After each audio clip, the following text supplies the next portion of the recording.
Bonjour à tous, Litinois, j'espère que tu vas bien. Dans cette vidéo, je vais te donner mon avis cash sur le showcase de la D23 qui était sous un format inédit. Effectivement, ce showcase est en réalité un panel, c'est-à-dire en live et en public au sein de la D23. La D23 étant une convention qui a lieu une fois tous les 2 ans en Californie, juste derrière les parcs Disneyland et qui couvre tous les univers Disney, que ce soit les parcs, les jeux vidéo, les films, les séries, la musique, etc. C'est juste énorme, sans oublier évidemment le merchandising qui représente une grosse part du D23. Je rêve d'y aller, on verra peut-être en 2028.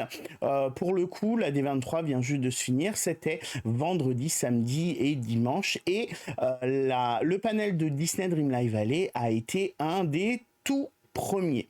Si t'aimes mon contenu d'ailleurs, n'hésite pas à le liker, le commenter, le partager, le booster, abonne-toi à ma chaîne. C'est pas grand chose pour toi, mais pour moi, c'est beaucoup de soutien, donc merci d'avance à tous ceux qui le feront. C'est donc vendredi vers 21h40 avec une dizaine de minutes de retard qu'a commencé le panel. Le panel était principalement présenté par Courtney en maîtresse de cérémonie. C'est elle qui posait les questions aux trois autres intervenants. Dans les trois autres intervenants, on en connaissait déjà deux. Il y a Josh, que l'on connaît plutôt bien parce qu'il était là sur les deux derniers showcases. Il est directeur créatif, et il y avait également Riley qu'on a pu voir sur la séance de gameplay de Neglo Woods, qui elle est designer narrative, et ces deux personnes sont vraiment passionnées par le jeu. Ensuite, on avait Alexis, donc c'est la dame qui est au milieu avec sa jupe blanche, qui elle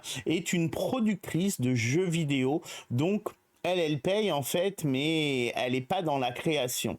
Après qu'il se soit présenté, ces trois personnes, Courtney, je suis pas sûr qu'elle se soit présentée, mais en vrai, on la connaît plutôt bien. Les trois personnes se sont donc présentées, et ensuite Courtney leur a posé différentes questions sur la création du jeu, les inspirations, etc., etc.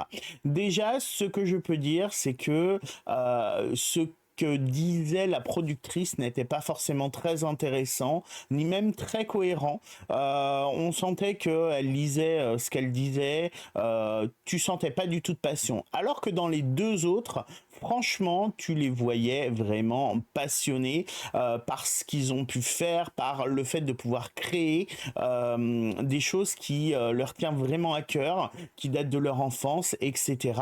Tu sens vraiment la passion. Cette partie en fait de présentation du jeu était assez longue. Alors ça peut être cohérent dans le sens où c'était en public, c'est-à-dire que ce panel pouvait s'adresser à des gens qui ne connaissaient pas forcément Disney Dreamlight Valley. Donc ils l'ont présenté, ils ont parlé rapidement des évolutions du jeu, des personnages, de comment ils avaient les idées de faire les quêtes, etc. C'était à la fois plutôt intéressant, mais en même temps, pour des passionnés comme nous, c'est pas réellement ce qu'on attendait. Ce qu'on attendait, c'était vraiment les annonces qui ont eu lieu vraiment à la toute fin du panel. Les annonces, il y en a eu plusieurs que l'on connaissait plus ou moins. D'ailleurs, si vous suivez ma chaîne, il n'y a eu qu'une chose de réellement nouveau. On a eu par contre des images de ce qui arrive concernant Hannah Montana et Lizzie McGuire dans le jeu. Je suis sûr qu'il y a des fans. De vos retours, ça fait pas forcément l'unanimité. Certaines personnes ne connaissent pas ou n'aiment tout simplement pas. En tout cas, c'est sympa de voir un univers de Disney Channel arriver dans Disney Dreamlight Valley. Effectivement, ça peut ouvrir beaucoup de perspectives. Je l'ai dit dans plusieurs vidéos, mais pourquoi pas l'arrivée de la bande à Picsou, High School Musical, Tic et Tac Ranger Duris, des personnages qui ne font pas partie des longs métrages Disney, mais qui sont importants pour nous et que l'on aime beaucoup, et des univers aussi peut-être un peu moins connus, comme les Goonies, Lumi, etc. Ensuite, on a eu la révélation de la roadmap qui a été assez surprenante parce qu'on n'a pas eu en fait d'indices sur les personnages qui vont arriver ou les univers qui vont arriver, mais on a directement eu les personnages. On nous annonce que l'arrivée de Boogie Boogie va être assez exceptionnelle et ne va pas se faire comme d'habitude et qu'on va avoir un event qui va quand même durer 6 semaines, un petit fil rouge tout le long de cette mage. Ensuite, on apprend que Lilo va arriver en décembre, ce qui est pas une surprise si tu suis ma chaîne, mais ce qui est surprenant parce que c'est pas un personnage qu'on attend pour une mise à jour de Noël, en sachant qu'ils ont été assez peu, comment dire, assez peu enthousiastes par rapport au fait qu'on allait avoir d'une Noël en décembre, alors que pour Halloween en septembre, ça ne fait juste aucun doute. C'est là où ça a pu être assez surprenant. C'est cette roadmap en fait où on n'est pas rentré forcément beaucoup dans les détails et ils se sont beaucoup concentrés sur la roadmap de septembre, mais très peu sur celle de décembre, nous laissant un peu sur notre faim. J'en ai déjà parlé, mais j'ai hâte de voir ce qui va se passer. Est-ce que il nous cache quelque chose? Est-ce qu'il va y avoir un autre personnage? Est-ce qu'il va y avoir d'autres events? On ne sait pas trop, donc c'est vrai que le dévoilement, je sais pas si ça se dit, de la roadmap était forcément attendu, on savait qu'on allait la voir, mais en soi ça n'a pas été fou, il n'y a pas eu d'annonce de fou et au contraire ça a laissé plus d'interrogations qu'autre chose. Aucune information n'est arrivée par contre concernant tout ce qui est payant. Ils se sont vraiment concentrés sur les mises à jour gratuites, ce qui est aussi un peu frustrant. J'espérais une roadmap de contenu payant, on en avait déjà eu les années précédentes. Là on sait juste qu'il y a le showcase qui arrive en octobre. J'espère qu'il va arriver vite ce showcase, mais je pense qu'il va falloir attendre à peu près 2 mois pour qu'il arrive. Généralement c'est mi-octobre, du moins deuxième quinzaine d'octobre. Je crois que la toute première fois qu'il y a eu un showcase c'était le 1er novembre. Donc voilà, il va falloir attendre en tout cas. Donc vraiment concernant l'annonce de la roadmap, c'est vraiment en demi-teinte pour moi. On a ensuite eu le highlight vraiment de ce showcase, de ce panel avec le premier teaser concernant le nouveau DLC qui arrivera en octobre. Alors on n'en sait pas beaucoup plus, je ferai une vidéo sur mon avis, mes théories, etc. Donc avec le nom de Keep Sexy, on nous dit que ça arrivera bientôt, mais on ne nous en dit pas plus du tout.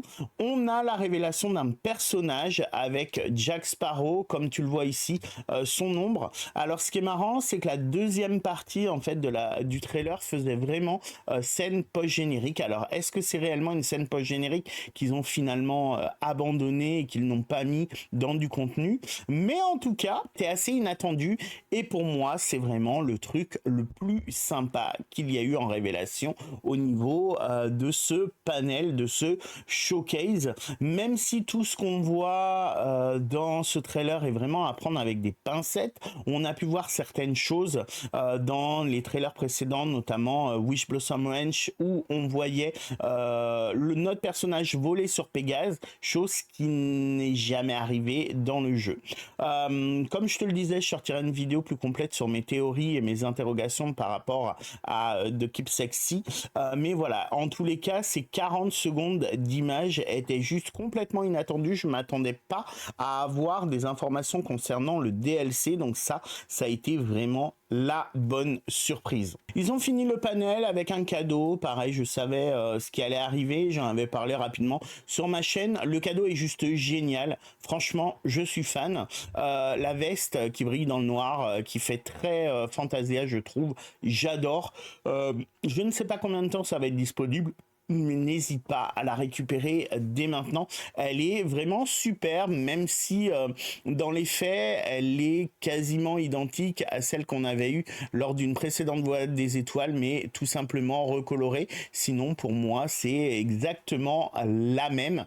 Pour conclure, pour moi ce showcase est en demi-teinte. La partie blabla, la première partie concernant le jeu, etc., a été beaucoup trop long.